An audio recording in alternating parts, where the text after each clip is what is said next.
La rivincita della scuola, abbiamo così titolato oggi la puntata di Screenshot per svariati motivi. Il principale è quello del discorso che ci riconduce al discorso di Draghi, peraltro l'abbiamo affrontato anche nella puntata di ieri, come la scuola è stata messa al centro un po' dell'agenda politica nuovamente e finalmente, mi verrebbe anche da dire, ma anche scuola è il tema particolare perché si è tanto discusso del ritorno in presenza dei ragazzi delle scuole superiori al 50%, forse se la situazione migliorerà al 75%, poi scuola perché c'è anche il tema delle varianti del Covid che sembrerebbero colpire magari un'età più giovane, quindi in età scolare, e poi c'è anche l'ultima notizia che un problema di privacy rischia anche di far saltare oltre 18.000 prenotazioni di insegnanti, bidelli amministrativi e tecnici ATA del mondo scolastico. Lo vedremo all'interno di questa trasmissione, o almeno nella prima parte, in cui abbiamo Teresa Tassanvia, il Presidente Associazione Nazionale Presidi del Friuli Venezia Giulia, in collegamento con noi. Buonasera. Buonasera. Buonasera. Tanti allora i temi che vorremmo affrontare, ne facciamo un passo alla volta. Il primo è un commento al discorso di Draghi. È rimasta soddisfatta? Finalmente, io ho detto, non so se è finalmente anche per lei.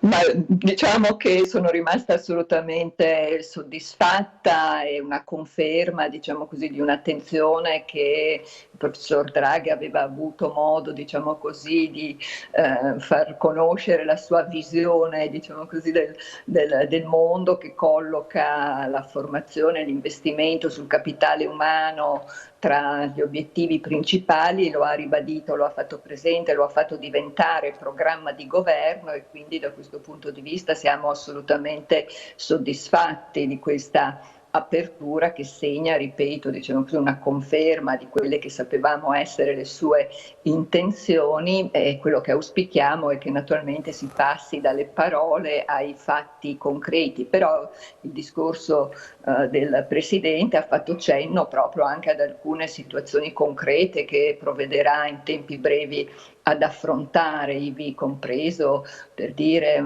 il tentativo di riportare il prima possibile in condizioni di sicurezza tutti i ragazzi a scuola in presenza, in riferimento soprattutto a quelli delle superiori che più hanno pagato un prezzo da questo punto di vista, e anche la necessità in qualche modo di riparare un danno che dall'assenza da scuola, specialmente in alcune parti, in alcune zone del paese, i ragazzi potrebbero aver avuto appunto come danno. Noi qui in Friuli Venezia Giulia viviamo una situazione di assoluto vantaggio, per cui le scuole anche a distanza hanno funzionato bene, però naturalmente un certo impegno i ragazzi lo hanno pagato e avranno diritto a recuperare. Certo, anche perché la didattica a distanza, se ci deve essere, ovviamente deve essere supportata anche da un'infrastruttura digitale che deve andare di pari passo in questo senso, ovviamente. 20 giorni ormai sono passati più o meno dal ritorno in presenza al 50%, come sono andati questi 20 giorni, sentendo anche i suoi colleghi? Io raccolgo dai colleghi una grande soddisfazione, che dà conto anche del lavoro che hanno fatto per preparare questo rientro in sicurezza.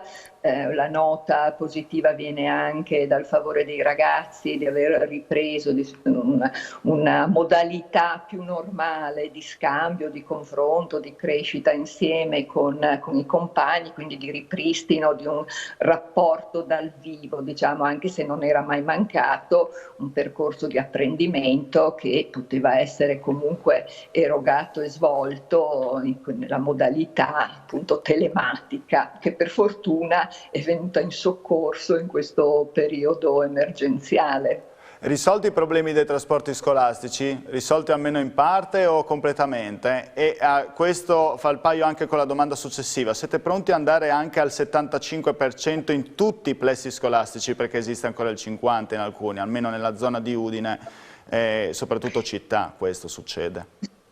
Sì, quasi dappertutto le scuole superiori stanno funzionando con il 50% della presenza dei ragazzi, ma le scuole al proprio interno sono pronte da sempre ad accogliere anche tutti i ragazzi. I problemi, diciamo, di assembramento si sono sempre concentrati nelle situazioni esterne alla scuola.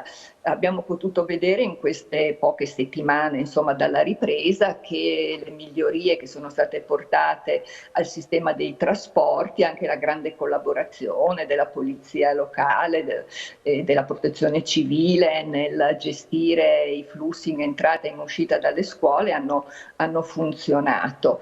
Qualche disagio certamente lo comporta il turno scolastico, per esempio nelle scuole di Udine, il turno che vede la presenza dei ragazzi dalle 10 alle 3, perché questo non si può facilmente capire. Però insomma, se questo ha significato riprendere una certa normalità e far presumere che si possa anche implementarla, questa normalità, insomma, ben vengano tutti i piani che sono stati approntati ai tavoli dei prefetti, che funzionano in questo momento. Quindi sinteticamente lei si sente di dire che questo potrebbe essere un modello, come è stato costruito in questa seconda fase, non la prima fase, che la fa sentire un po' più sicura e quindi essere pronti anche a tornare al 100%, o quantomeno al 75%, ecco, ma al 100%. Sì, noi speriamo che gradualmente la percentuale delle presenze possa aumentare. Naturalmente questo è legato anche al dato epidemiologico, siamo tutti così in presenza anche di notizie un po' preoccupanti circa queste varianti del virus. Infatti volevo chiederle proprio questo, attraverso anche i suoi colleghi, sentendo cosa ne pensa. Ma diciamo che le scuole superiori stanno vivendo questa fase, diciamo così, di positiva, di ripresa. I casi di contagi sono, mi pare, molto molto limitati. Vedo un po' più di sofferenza tra i colleghi del primo ciclo, che hanno le scuole aperte da sempre e sono alle prese in questo momento. Mi riferivano alcuni anche con un diffondersi abbastanza preoccupante di casi anche tra gli alunni di età più piccola, diciamo i piccoli dell'infanzia e delle primarie. Loro sono un po' più sotto stress e diciamo così il tema dei vaccini io lo aspettavo, noi lo aspettavamo con grande ansia, proprio a partire anche dalla necessità di vaccinare soprattutto gli insegnanti delle scuole dell'infanzia, per esempio, delle scuole primarie. Pensi che all'infanzia i bambini naturalmente frequentano senza uso di mascherina e senza distanziamento, quindi lì c'era, diciamo così, una realtà molto sensibile alla necessità di procedere rapidamente alle vaccinazioni. Entro proprio Ci su auguriamo questo, che si possano ripristinare al più presto. Infatti adesso questo è il tema che appunto volevo affrontare. Lei ha parlato che le scuole, soprattutto del primo ciclo, sono più in sofferenza da questo punto di vista, i contagi ci sono magari più di prima perché c'è stata una continuità. Sembrava che appunto i vaccini potessero portare un maggiore facilità da questo punto di vista, però invece non è così perché c'è un problema di privacy, e qui entro proprio nell'altro tema, che rischia di far saltare oltre 18.000 prenotazioni di insegnanti bidelli amministrativi del mondo scolastico. Le prenotazioni sono state effettuate attraverso le segreterie scolastiche, adesso un po' riassumo un po' il tema, e proprio qui sta l'inghippo. Infatti il sistema pensato dalla struttura commissariale diretta da Domenico Arcuri non prevede la raccolta dei dati sensibili da parte delle segreterie, che però dovrebbero provvedere a trasmetterli all'azienda sanitaria. Al Ministero dell'Istruzione è imposto l'utilizzo di una piattaforma informatica per l'adesione del personale della scuola alla campagna vaccinale, piattaforma che non è adottata da tutte le amministrazioni regionali. La nostra regione quindi rischia di vedersi annullate le prenotazioni e di non avere uno strumento alternativo. Si è attivato anche il Presidente Fedriga attraverso il Ministero della Salute e Domenico Arcuri, Arcuri. L'obiettivo è far sì che le adesioni vengano trasmesse attraverso il medico competente che svolge proprio la funzione di raccordo tra il sistema sanitario regionale e il datore di lavoro, in questo caso gli istituti scolastici.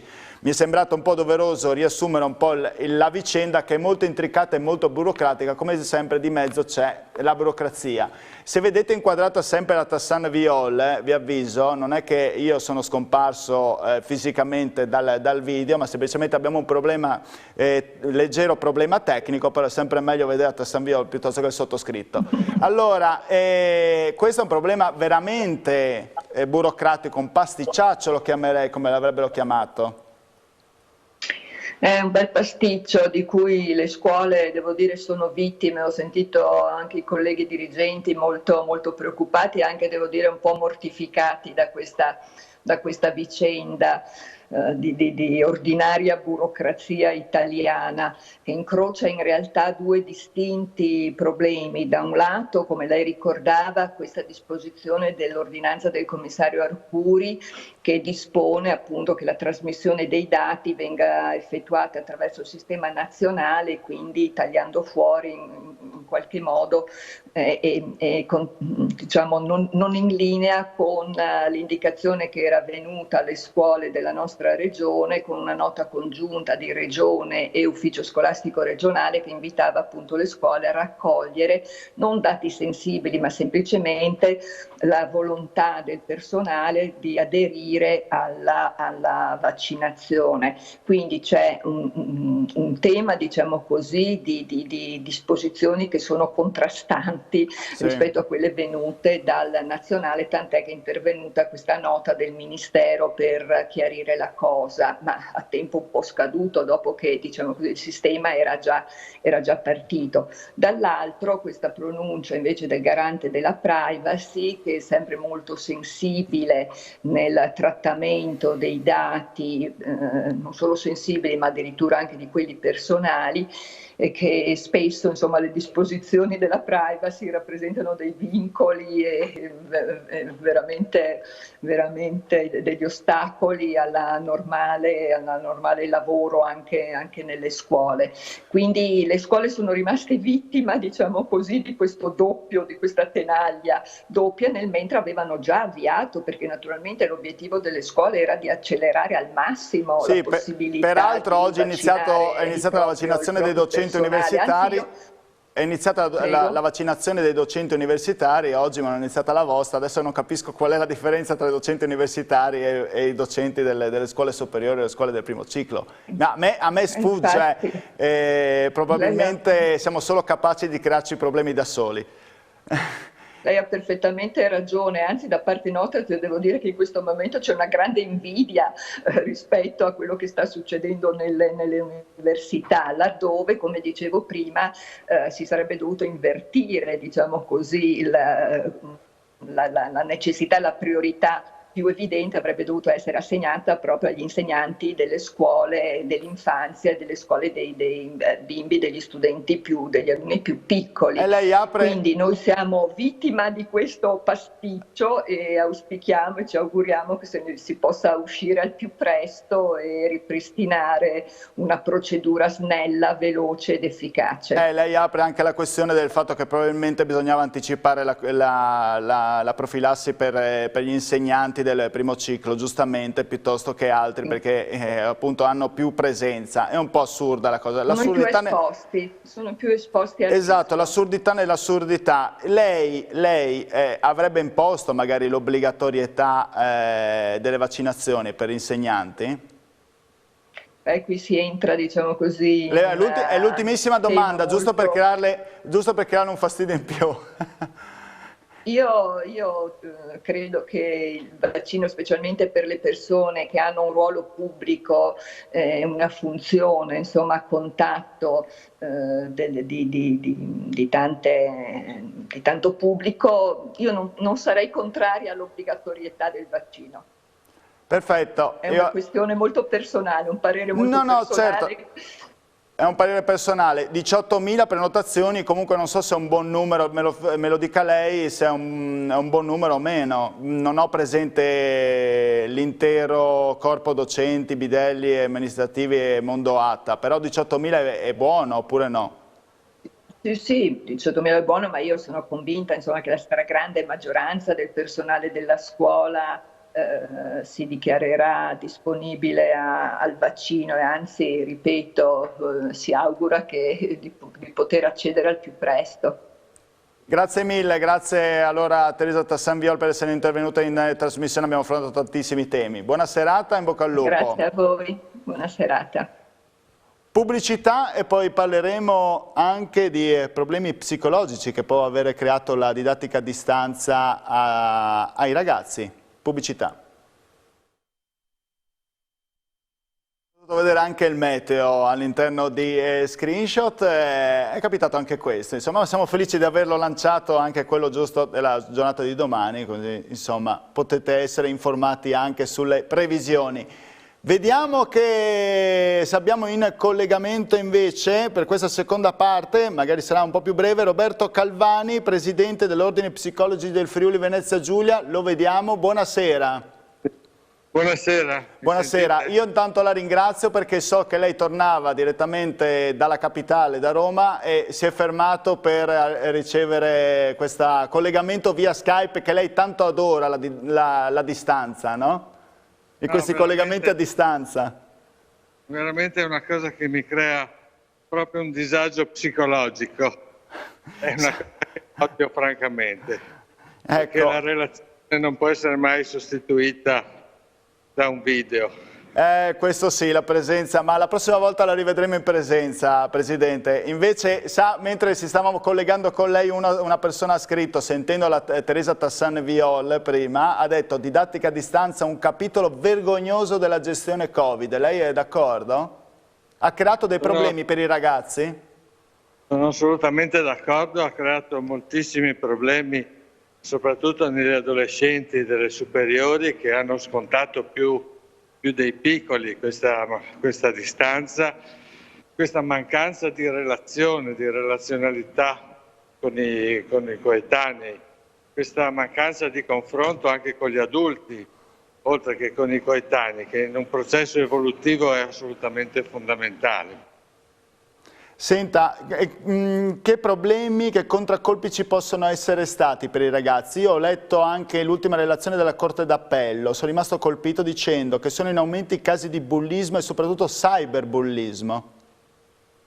Sì, che risulta? Sono in aumento questi casi, sono in aumento i casi purtroppo dalla Corte d'Appello di separazioni conflittuali che si riverberano inevitabilmente anche sui figli. Sono in aumento casi di ansia generalizzata, di depressione, di somatizzazioni, di disturbi alimentari, proprio in questa fascia che descriveva lei degli adolescenti delle scuole superiori. Perfetto, allora si riesce a star fermo così, ha inquadrato proprio bene la telecamera e riusciamo, ecco, anche utilizzo di farmaci, psicofarmaci, avete notato un aumento? Abbiamo notato un aumento proprio di questi giorni, reso conto dell'Istituto Piepoli, a cui come Consiglio nazionale abbiamo commissionato un'indagine e abbiamo riscontrato proprio un aumento eccessivo di psicofarmaci, di benzodiazepine che come tutti sanno portano anche a fenomeni di dipendenza. E questo secondo noi è molto grave in quanto il disagio non può essere risolto esclusivamente con i farmaci. I farmaci vanno, ovviamente lo sanno bene i medici, prescritti a persone che hanno bisogno, ma non come palliativo, non come un uso temporaneo e anche abnorme nelle dosi, ma assolutamente mirato. Ecco, lei ha notato...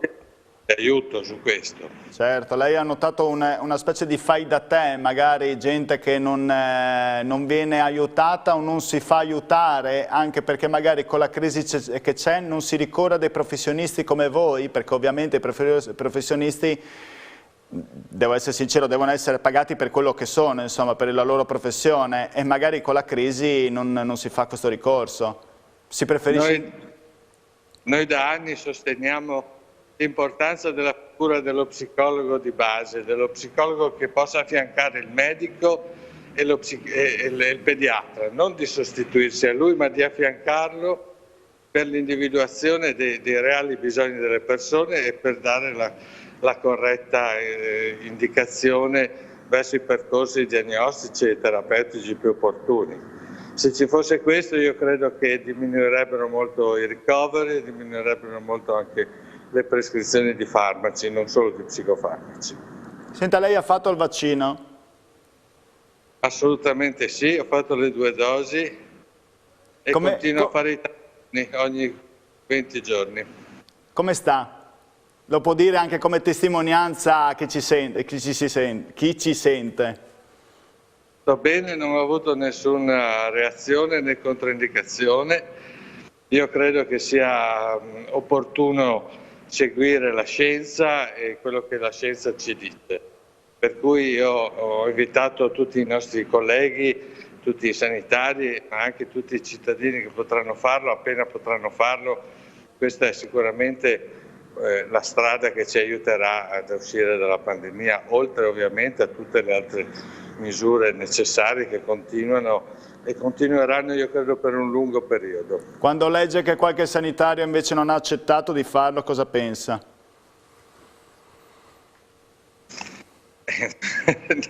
Non sorrida, non sorrida, non faccia il mediatore, ma dica la verità. Io penso che se è fatto con cognizione di causa ogni scelta va rispettata, però io credo che in questo momento qui stiamo parlando di una pandemia, cioè significa un'epidemia a livello mondiale, non di una cosa circoscritta, e gli scienziati che hanno individuato questo tipo di iniziativa, di cura, di prevenzione devono essere seguiti. Se non seguiamo la scienza perdiamo di vista i valori più importanti, ci perdiamo, non sappiamo dopo più a che cosa rivolgerci. Grazie Calvani per questo suo intervento e per questa anche sua testimonianza, le auguro un buon ritorno a casa. Grazie. Grazie mille. Bene, io ringrazio voi telespettatori, noi ci vediamo domani, solita ora, 19:45, sempre con Screenshot. Arrivederci, buona serata.